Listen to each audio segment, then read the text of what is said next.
The last decade gave us some of the greatest characters in gaming history, but only a few truly defined the decade. They made us feel, fight, and question everything. Heroes, outlaws, survivors, legends. Hey guys, it's Mr. Apollo here. Let's dive in. Bloodborne.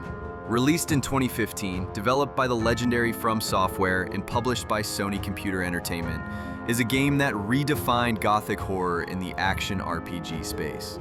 Set in the cursed city of Yharnam, it dropped players into a world dripping with dread and oozing with style. Fans absolutely loved the game's brutal difficulty, hauntingly beautiful environments, and that fast-paced, aggressive combat that punished hesitation. Every battle felt like survival, and every victory like a miracle. But let's be honest, not everyone was sold. Some found its cryptic lore confusing and its unforgiving nature just plain overwhelming. But for those who embraced it, Bloodborne became a masterpiece, and the Hunter stood at the center of it all. The Hunter wasn't just a character, they were you, fully shaped by your choices, your weapons, your instincts. Whether you were fighting giants in moonlit cathedrals, or spraying enemies with fire, scorching them as they screamed in the chaos, or fighting in creepy old graveyards, surrounded by shadows and whispers, the Hunter was the embodiment of survival horror badassery. No matter how silent they were, their presence was loud, stylish, deadly, and unforgettable. That's why the Hunter earns a solid spot on our list. A protagonist forged in blood, sharpened by nightmares, and remembered by every soul who dared to survive Bloodborne. The Legend of Zelda Breath of the Wild released 3rd March 2017, and with it came a version of Link that divided the fanbase in the best way possible. On one hand, players loved his quiet strength. This Link wasn't guided by linear objectives. He was dropped into a shattered world with nothing but a glider, a sword, and the weight of destiny. His journey felt personal, open-ended, and deeply immersive. You became Link, but for some, that silence was a problem. In a game filled with rich lore, emotional cutscenes, and a complex Zelda, Link's mute presence felt empty. Critics argued he lacked agency, that his role was more observer than hero. Still, whether praised or picked apart, Link left a lasting mark, redefining what it meant to be a protagonist in a modern open-world game. Marvel Spider-Man debuted in 2018, with its sequel Spider-Man 2 swinging in by 2023. Both crafted by Insomniac Games, exclusively for PlayStation. Together, they didn't just redefine superhero gameplay, they gave us Peter Parker at his most human. Across both stories, Peter doesn't just save a city, he tries to save himself. Older, sharper, more worn, but still holding on to that same relentless hope. Combat? Fast, fluid, cinematic. You strike from shadows, sneak with perfect precision, webbing enemies high above the chaos. And when the chaos erupts, Peter taps into Venom mode, brutal, unleashed, slamming foes into the ground, flinging them skyward with sheer force. But even then, he's still Peter, loyal, clever, holding it all together by a thread. One moment you're gliding through construction sites, silently dismantling threats. The next, you're overwhelmed, fighting for a city that never stops needing you. And that's what makes him a legend. Not the powers, not the suit, but the man underneath who always gets back up. Cyberpunk 2077 Phantom Liberty launched on September 26, 2023, and it didn't just expand Night City, it recalibrated what it means to survive in it. And at the center, V.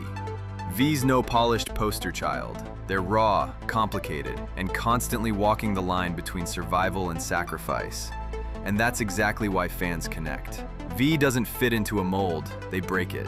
Weapons? You're spoiled for choice. Shotguns, machine guns, pistols, swords, even tech that fries brains. This clip shows off the arsenal, brutal, stylish, and built for absolute chaos. Combat explodes into a full display of chaos and precision. Shockwaves rip through enemies. Shotgun blasts echo through the skyline. Blades fly, heads fall. You're frying foes with batons, tossing grenades, impaling targets mid-motion. It's violent, visceral, and beautifully choreographed. V isn't just surviving, they're dominating. But here's the thing, not everyone loves V the same way. Some see them as a tragic anti-hero, someone who's lost too much and keeps fighting anyway. Others feel disconnected after endings that hit hard and leave little hope. And yeah, the fandom splits on voice acting too. Male V's gravitas versus female V's razor-sharp edge. Then there's Dogtown's showroom, over 20 new vehicles to choose from. Quadra's Vigilante, Hellhound's Armored Might, sleek sports cars with mounted lasers. Every ride doubles as a weapon platform and a statement of style. Still, what makes V legendary isn't perfection.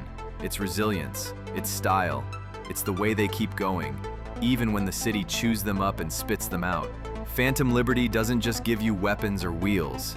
It gives you V, broken, bold, and unforgettable. The Witcher 3 Wild Hunt released in 2015, and it redefined what an RPG protagonist could be. At its heart was Geralt of Rivia, not a chosen one, not a savior, but a tired monster slayer trying to do right in a world falling apart.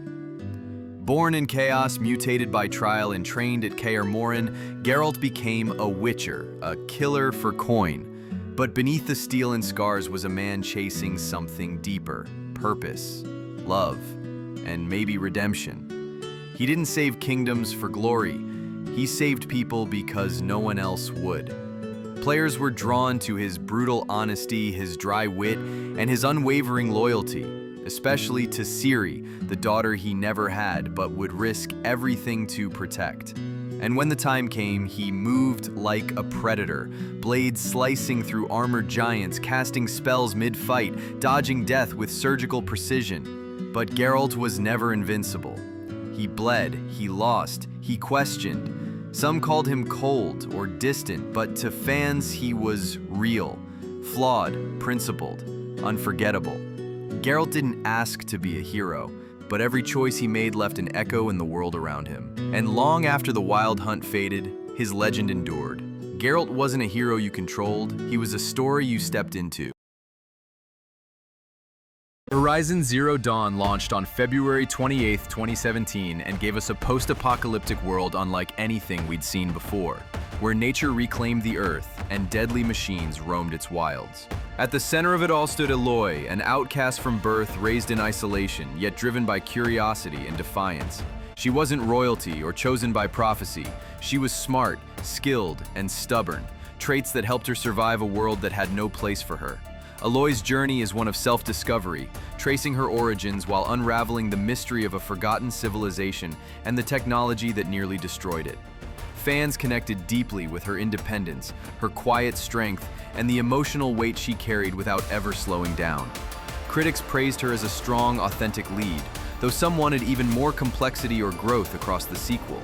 As we watch her in battle, dodging, firing precision arrows, and unleashing elemental blasts with her sling, we're reminded, Aloy didn't conquer her world with brute force. She studied it, adapted to it, survived it. And that's why the world will remember her, not as a warrior, but as the one who rewrote humanity's second chance. The Last of Us Part 2, released on June 19, 2020, was more than a sequel. It was a brutal evolution of its world, its characters, and its pain. At its center was Ellie, no longer the wide-eyed teen we met in the first game, but a young woman hardened by loss, rage, and the crushing weight of survival. This wasn't just about revenge, it was about identity. Ellie had seen too much, lost too much, and what remained of her humanity was being tested, piece by piece.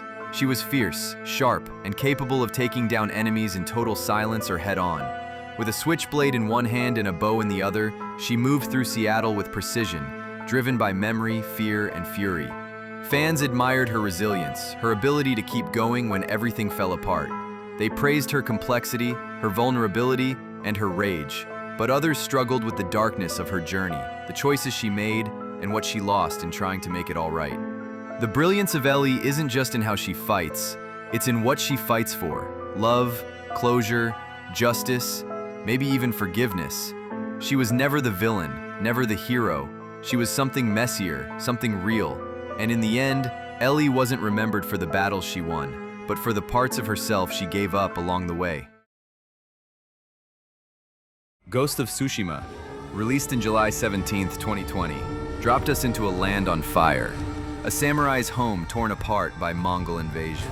And from the ashes rose a man named Jin Sakai, trained in honor, raised by tradition. Jin was taught to fight face to face, sword to sword, with dignity and pride. But when his people were slaughtered and his island burned, honor was no longer enough.